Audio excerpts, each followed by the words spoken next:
Di Tiongkok terjadi upaya kudeta yang menjadi alasan dilakukannya pembersihan besar-besaran di militer Tiongkok. Xi Jinping menyingkirkan beberapa jenderal militer berpangkat tinggi yang selain dirinya masih memegang komando di Tentara Pembebasan Rakyat Tiongkok.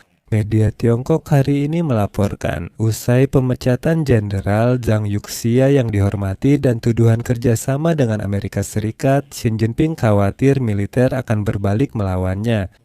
Karena itu, dilaporkan banyak peralatan militer terlihat di seluruh Beijing. Dan orang-orang bersenjata telah mengambil alih kendali atas kota terlarang yang bersejarah yang merupakan kompleks istana terbesar di dunia dan terletak di pusat Beijing. Namun di sini, saya akan langsung memberikan catatan yang sangat penting. Kekuasaan Xi Jinping bertumpu pada beberapa pilar utama. Ia sering menuduh seseorang korupsi sebagai alat mengendalikan elit. Pergantian pejabat selalu dilakukan dengan tujuan modernisasi Tentara Pembebasan Rakyat Tiongkok dan persiapan untuk skenario ketegangan tinggi di sekitar Taiwan dan di wilayah laut. Yang terpenting, gelombang pemecatan ini adalah upaya Xi Jinping mendapatkan kepemimpinan militer yang lebih mudah dikendalikan dan loyal, serta langkah menuju pemerintahan yang sepenuhnya otoriter. Di episode ini, saya akan jelaskan maksud saya karena banyak orang mungkin bertanya, bukankah Xi Jinping sudah otoriter? Sebenarnya tidak, karena di Tiongkok ada partai komunis dan pemerintahan kolektif. Pada akhirnya, justru Xi Jinping bukan partai komunis Tiongkok yang secara pribadi memimpin militer saat ini. Jadi, apa yang terjadi di Beijing kudeta atau penguatan kekuasaan Xi Jinping? Mari kita uraikan semuanya dengan jelas dan di episode ini kita akan analisis situasinya agar Anda tahu kebenarannya.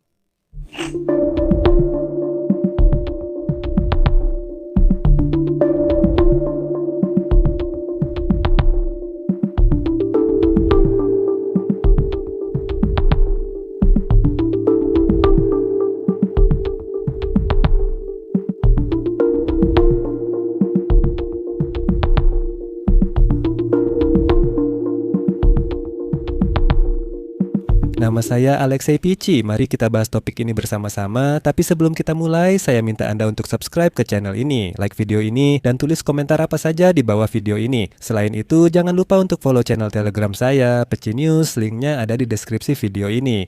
Kami langsung mempublikasikan berita terbaru saat diterima. Jadi, sudah banyak media yang menulis bahwa telah terjadi upaya kudeta di Tiongkok. Hal ini dijelaskan dengan fakta bahwa di seluruh Beijing terpantau banyak kendaraan militer dan orang-orang bersenjata telah mengambil alih kota terlarang yang bersejarah. Kompleks istana terbesar di dunia ini terletak di pusat Beijing. Kehadiran militer di sana memunculkan pertanyaan di internet dan beredarnya video yang memperlihatkan pergerakan kendaraan militer di Beijing. Hal ini memunculkan rumor bahwa Xi Jinping tengah melindungi diri dari upaya kudeta militer. Mereka dipecat olehnya tanpa ampun, tapi benarkah itu? Mari kita cari tahu. Jadi baru-baru ini, seperti yang sudah kalian ketahui dari episode-episode saya sebelumnya, Kementerian Pertahanan Tiongkok secara resmi mengumumkan penyelidikan terhadap dua tokoh kunci dalam kepemimpinan militer tertinggi, yaitu Wakil Ketua Dewan Militer Pusat Jenderal Zhang Yuxia dan Jenderal Liu Zhenli. Dia memimpin staf gabungan Dewan Militer Pusat. Dan inilah pernyataan resmi yang disampaikan, pelanggaran serius terhadap disiplin dan hukum. Namun, mereka juga dianggap mengecewakan Partai Komunis Tiongkok, tidak memenuhi harapan komunis dan merusak secara pribadi. Artinya, pengaruh dan nilai jika Anda mau dari Xi Jinping. Di sini saya langsung tekankan, ini bukan sekadar hukuman pembinaan yang bersifat individual. Tidak, ini adalah pukulan yang signifikan terhadap lapisan atas hierarki kekuasaan yang memimpin Tentara Pembebasan Rakyat Tiongkok dan terintegrasi dalam sistem kekuasaan pribadi Xi Jinping. Zhang Yuxia adalah salah satu tokoh militer paling berpengaruh di Tiongkok setelah Xi Jinping sendiri sebagai ketua Dewan Militer. Ini adalah orang yang selama bertahun-tahun dianggap oleh para pengamat luar sebagai pilar utama dan kunci pendukung Xi Jinping di militer Tiongkok. Tokoh Liu Shenli juga bukanlah sosok yang tidak penting. Staf gabungan Dewan Militer Pusat adalah staf yang bertanggung jawab atas manajemen operasional, perencanaan, dan koordinasi, yaitu staf umum. Jadi, yang diserang bukan hanya bobot politiknya, tapi juga otak operasionalnya, yaitu manajemen nyata atas militer. Di Tiongkok, pembersihan seperti ini bukan hal baru. Saya yakin kalian pernah dengar berita Xi Jinping memecat jenderal, pejabat tinggi, dan menteri karena korupsi. Kalian pasti pernah melihat rekaman pejabat tinggi Partai Komunis digiring keluar. Ini bukan hal baru, tapi situasinya kali ini memang berbeda. Masalahnya, media yang dekat dengan Partai Komunis semuanya menulis kutipan berikut. Ini adalah tindakan yang merusak sistem tanggung jawab akhir Ketua Dewan Militer Pusat. Jika Anda belum paham, ini adalah sindiran bahwa para jenderal yang dipecat tersebut dengan tindakan mereka telah merusak kekuasaan tertinggi pribadi Xi Jinping. Kenapa ini penting? Pertama-tama, di Beijing secara terbuka ditekankan bukan hanya aspek korupsi, tetapi juga pelanggaran prinsip kepatuhan mutlak terhadap pusat dan secara pribadi kepada Xi Jinping. Akibatnya, seluruh aparat Dewan Militer menjadi terdiam, karena ini adalah sinyal bahwa semua yang tidak loyal sekarang akan disingkirkan secara terbuka, bahkan tanpa harus bersembunyi di balik tuduhan korupsi. Dulu, Xi Jinping hanya mengumumkan, menuduh korupsi, lalu memecat. Sekarang mereka bilang tidak ada yang bisa bersembunyi lagi, dua orang ini telah merusak otoritas Xi Jinping. Dan tepat pada tahap inilah mulai muncul area spekulasi dan dugaan. Beberapa media sudah menulis bahwa Jenderal Yu Xia bukan sekadar koruptor. Dia tidak hanya menyalahgunakan kekuasaan, tapi juga diduga memberi informasi pengembangan nuklir Tiongkok ke Amerika. Jadi, untuk saat ini kita bisa mencatat hal berikut. Versi resmi dari Kementerian Pertahanan Tiongkok adalah tuduhan pelanggaran serius terhadap hukum dan disiplin. Semua hal lainnya masih berupa spekulasi. Namun, saya ingin menambahkan catatan bahwa kita tidak akan pernah secara resmi mendengar alasan spesifik mengapa kedua jenderal ini dipecat dan diselidiki. Namun demikian, setidaknya ada dua penjelasan mengapa Xi Jinping begitu kejam menindak para jenderal tertinggi, dan kedua penjelasan tersebut memiliki logikanya masing-masing. Penjelasan pertama adalah ancaman internal dan ketakutan akan konspirasi, serta kemungkinan terjadinya kudeta. Inilah yang sedang banyak diberitakan oleh berbagai media saat ini. Ketika pembersihan menyasar orang-orang yang dianggap sangat dekat dengan Xi Jinping, banyak orang langsung terpikir kata kudeta, seolah-olah mereka benar-benar ingin menyingkirkan Xi Jinping. Mereka ini adalah yang disebut sebagai orang dalam, bagian dari rezim, orang-orang yang berada di lingkaran dalam dan sangat dekat dengan pemimpin. Pemikiran ini makin kuat karena retorika keras media Tiongkok tentang upaya merusak sistem tanggung jawab Ketua Dewan Militer Pusat. Media Tiongkok juga menulis bahwa dua orang ini tidak mematuhi Partai Komunis dan tidak memenuhi harapan. Kedua jenderal itu diduga ingin menyaingi Xi Jinping karena pengaruh besar di militer, namun Xi Jinping cepat menyadari dan mencegahnya. Menurut saya, penjelasan kedua lebih meyakinkan. Xi Jinping tetap melanjutkan kebijakan rotasinya, agar mereka tidak terlalu lama menjabat dan, seperti kata pepatah, tidak menjadi terlalu kuat. Ditambah lagi, ini juga merupakan pembongkaran total keseimbangan kekuatan lama di dalam Partai Komunis Tiongkok. Jika sulit dipahami, akan saya jelaskan sekarang.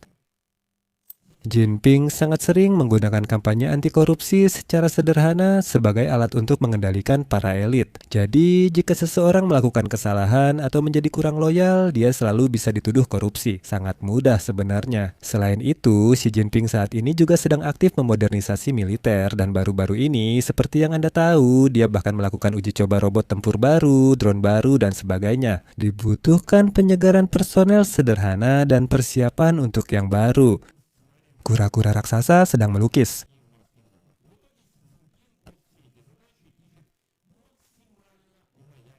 Forky mungkin akan mengejar kita.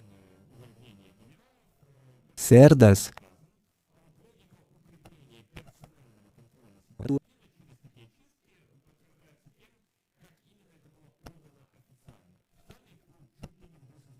Sepak bola. Pemikiran yang sangat penting. Bagaimanapun juga, harus diakui bahwa di Tiongkok hingga saat ini, kekuasaan masih berada di tangan Partai Komunis, artinya bukan pada satu orang, melainkan pada sebuah badan kolektif. Meskipun Xi Jinping memimpin badan itu, namun ini masih belum sepenuhnya kekuasaan otoriter, seperti misalnya di Rusia, sehingga mekanisme sistem otoriter itu mirip di seluruh dunia. Ketika seorang pemimpin beralih dari model yang lebih kolektif ke model yang lebih personalis, maka blok kekuasaan menjadi bidang kunci dalam pembaruan sistem dan mendapatkan loyalitas. Jadi, pertama-tama harus menguasai sepenuhnya militer dan semua aparat keamanan, seluruh aparat kekuasaan, lalu setelah itu baru bisa menyingkirkan sisa-sisa kekuasaan kolektif tersebut. Xi Jinping naik ke kekuasaan lewat Partai Komunis yang merupakan organ kolektif dan dia hanya sebagai ketua. Namun, bagi Xi Jinping, kekuasaan itu belum cukup. Ia menginginkan kekuasaan otoriter yang terpusat pada satu orang. Dan, sesuai dengan itu, Xi Jinping sekarang membuat militer tidak hanya kuat, tetapi juga secara politik dapat diprediksi dan loyal. Dia tidak ingin ada perbedaan pendapat di sana. Anda tahu, di negara demokratis yang sehat, militer selalu bersifat apolitis, mereka tidak bisa.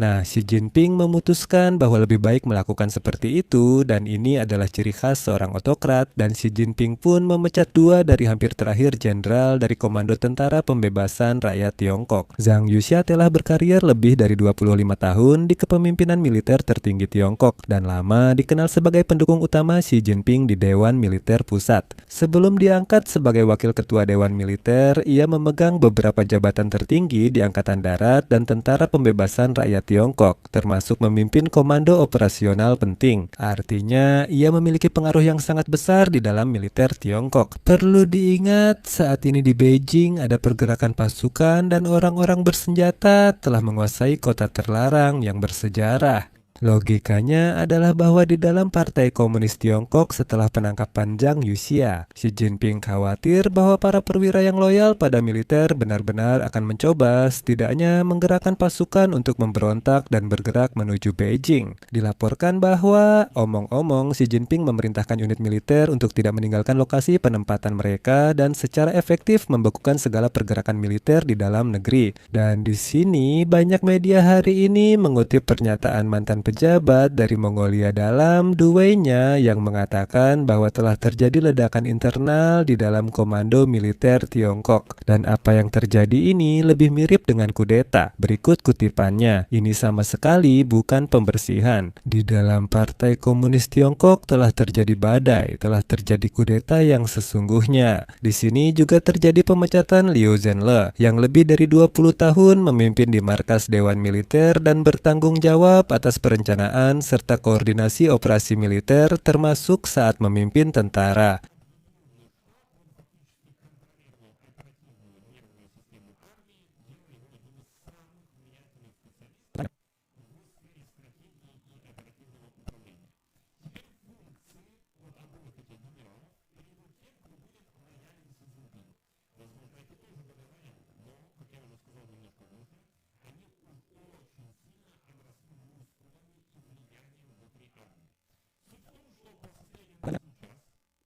Di Komando Tentara Pembebasan Rakyat Tiongkok hanya tersisa 1 jenderal yang masih menjadi bagian dari komando tersebut. Pada saat Xi Jinping naik ke tampuk kekuasaan, semua yang lain sudah digantikan oleh Xi Jinping selama waktu itu.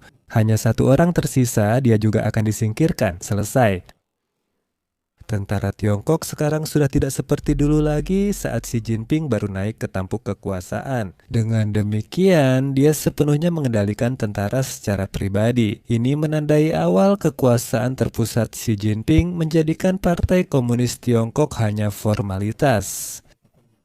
Itulah mengapa saya mengatakan Xi Jinping kini mengubah Tiongkok dari pemerintahan partai menjadi otoriter dan personal. Jika kudeta bisa terjadi, sekaranglah waktunya, karena ke depan tak ada lagi yang dapat melakukannya, sebab Xi Jinping akan memegang kekuasaan penuh. Dan seperti kata pepatah, setelah itu pembubaran Partai Komunis pun tidak jauh lagi. Untuk apa lagi Xi Jinping membutuhkan lembaga itu? Secara formal partai itu masih ada, tapi kekuasaan penuh ada di tangan Xi Jinping. Bagaimana dengan perlengkapan militer di Beijing? Dengar, itu hanya tindakan pencegahan, tidak lebih dari itu. Di sini saya akan mengakhiri pembicaraan, teman-teman. Jika episode ini bermanfaat dan menarik bagi Anda dapat mendukung kerja saluran YouTube kami dengan donasi atau berlangganan berbayar melalui tautan dan informasi yang ada di deskripsi video ini. Saya akan sangat berterima kasih atas dukungan apapun dari Anda. Selain itu, jangan lupa untuk berlangganan saluran ini, tekan lonceng dan beri like. Itu saja, jaga diri Anda, sampai jumpa.